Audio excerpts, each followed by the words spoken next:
my YouTube family, welcome back to my channel The Mom Life Diaries। आज ये video थोड़ा intro के साथ शुरू करूँगी क्योंकि बहुत सारे क्वेश्चंस है कि आपका नाम क्या है, आप कहाँ से हैं, आप क्या करती हैं। तो मैं आप सबको इस वीडियो के थ्रू बताना चाहूँगी कि मेरा नाम अनुपम है, मैं बिहार से हूँ और बीपीएससी एस्पिरेंट जर्नी इसी साल शुरू की हूँ और मैं 2 बच्चों की माँ हूँ। एक छोटे से मोटिवेशन के साथ इस वीडियो को शुरू करते हैं।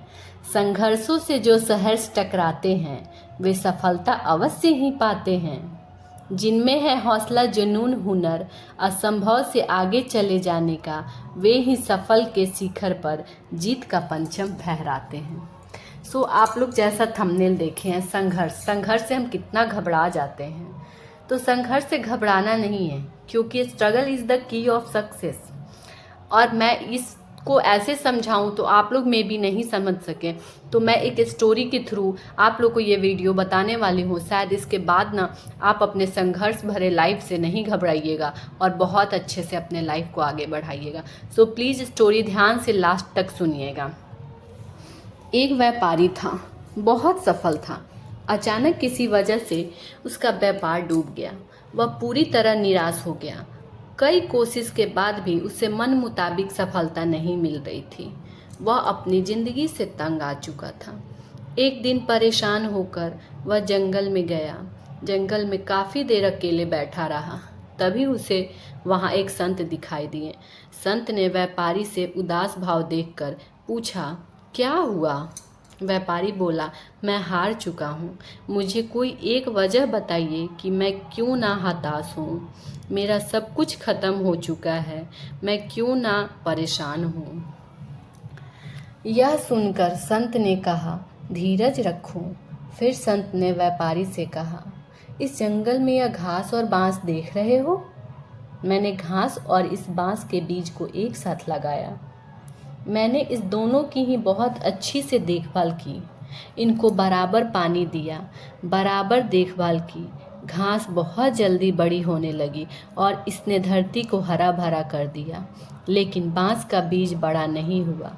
फिर भी मैंने हिम्मत नहीं हारी। दूसरे साल और घनी हो गई घास, और दूसरे साल घास और घनी हो गई।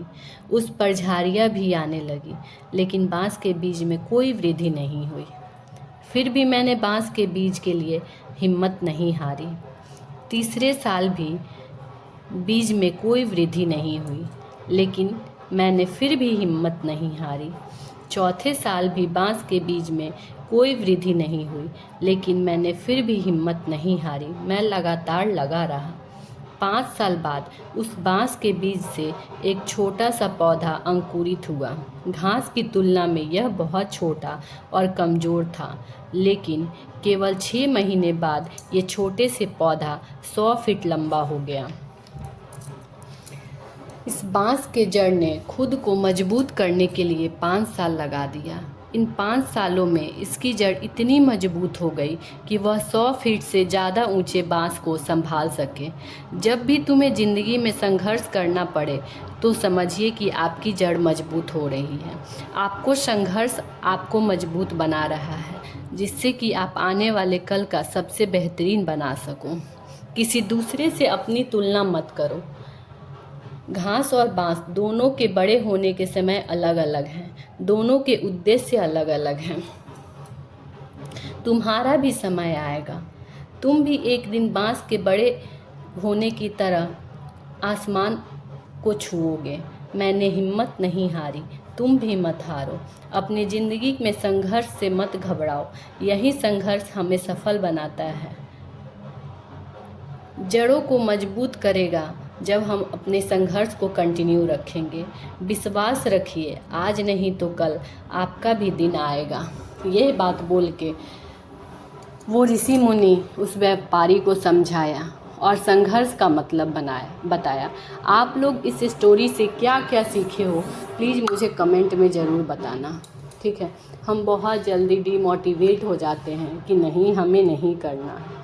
खुद पर विश्वास तो करो एक बार कि हाँ, अगर 1 साल में नहीं हुआ, 2 साल में नहीं हुआ, हम तीसरे साल तो क्विट ही कर देते हैं कि हमारे लाइफ में है ही नहीं। क्या क्विट करने से आपकी ज़िंदगी आसान हो जाएगी? इसके बाद आप क्या करोगे? और बद से बदतर लाइफ होगी।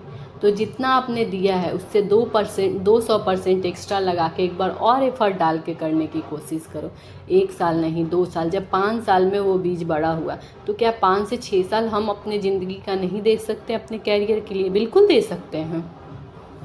अगर हम बहुत मन से, ध्यान से अपनी पढ़ाई को करते हैं और उसके बाद उन सब चीज़ों को फॉलो करते हैं, जो भी है, सबसे पहले तो कंसिस्टेंसी मेंटेन करो, रोज़ का टू डू लिस्ट बनाओ, उसके बाद ही कुछ करो।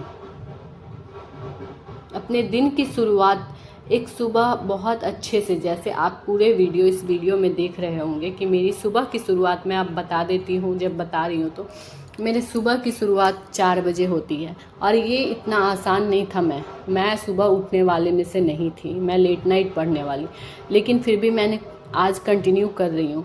कंटिन्यू, अगर आपको बिलीव नहीं है तो आप लाइव सेशन में देख सकते हो कि ये चीज़ कंटिन्यू चल रही है। तो इस चीज़ को आसान बनाई हूँ, और जिस चीज़ की आदत लग जाती है ना, फिर वो चीज़ आपको बहुत आसान लगने लगता है।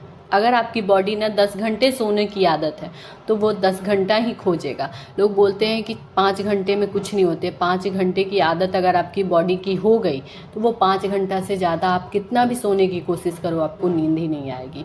बहुत ट्राई करके देखना। ये टाइम टेकिंग है।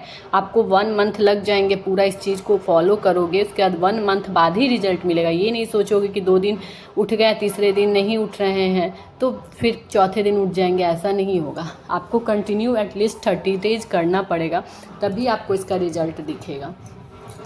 तो मैं वैसे उठती हूँ, उसके बाद लाइव आती हूँ। लाइव ख़त्म होते हैं, अब मैं अपना एक्सरसाइज करती हूँ। एक्सरसाइज करने के बाद अपना फ्रेशन अप होके पूजा करती हूँ, ब्रेकफास्ट बनाती हूँ, बेटे को स्कूल भेजती हूँ, हस्बैंड को ऑफिस भेजती हूँ। पापा को आज दिखाऊंगे, उसके बाद मैं अपना पढ़ाई शुरू करती हूँ। अब उसके बाद मैं अपना सेकंड स्लॉट शुरू करती हूँ। मॉर्निंग में या तो मैं एडिटोरियल करती हूँ या करेंट अफेयर करती हूँ। एक बार कर ली होती हूँ, रिवीजन करना होता है, या फिर नहीं की होती हूँ तो फिर से करती हूँ। क्योंकि हम हाउस वाइफ के लिए ना ज़रूरी नहीं है कि टारगेट रोज़ का रोज़ हमारा कंप्लीट होता है। ये तो मैं बिल्कुल नहीं कहूँगी कि मैं रोज़ टारगेट कंप्लीट कर लेती हूँ। करती हूँ, कभी 50%, कभी 80%, कभी कभी 100% भी होता है। और मैं ऐसे भी बहुत बड़ा टारगेट नहीं बनाती हूँ। उसके बाद सेकंड स्लॉट मेरा बहुत प्रोडक्टिव होता है, सेकंड स्लॉट करती हूँ। उसके बाद बेटा को, लड्डू गोपाल को सेकंड टाइम भोग लगाती हूँ। फिर बेटा को स्कूल से लेके आती हूँ, उसको लंच कराती हूँ, खुद लंच करती हूँ। फिर मेरा थोड़ा सा रेस्ट लेती हूँ।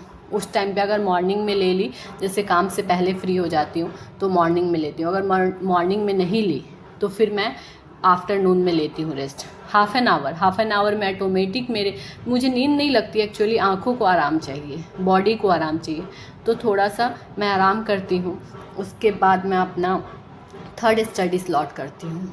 उसके बाद मैं 5 बजे से थोड़ा यूट्यूब का करती हूँ, 5 से 7 यूट्यूब को, शाम का दिया जलाना हो गया। उसके बाद किचन का काम ख़त्म करती हूँ। फिर लाइव आती हूँ 8 से 9। अगर टाइम थोड़ा बच गया, हाफ़ एन आवर भी बच गया, तो जो भी मुझे यूटिलाइज़ करना होता है पढ़ाई के लिए, मैं उसमें अपना वो टाइम यूटिलाइज़ करती हूँ। तो इस तरीके से लाइव आने के बाद मेरी रात के उसके बाद बेटा को खाना खिलाऊं या जो भी काम होते हैं ख़त्म करके फिर मैं सोने जाती हूँ। तो इस तरीके से मेरे दिन ख़त्म होते हैं। सो आप भी इस चीज़ को समझिए, बिना संघर्ष किए ना लाइफ में कुछ भी नहीं मिलता, कुछ भी नहीं।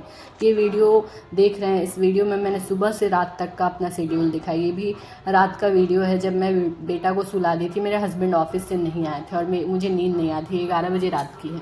तब मैंने सोचा थोड़ा पढ़ाई कर लेती, फिर हाफ़ एन आवर पढ़ाई करके मैंने सोया था। तो आप अगर संघर्ष करते हो ना तो आपको सब कुछ मिलेगा, आज नहीं तो कल, लेकिन मिलेगा तो ज़रूर।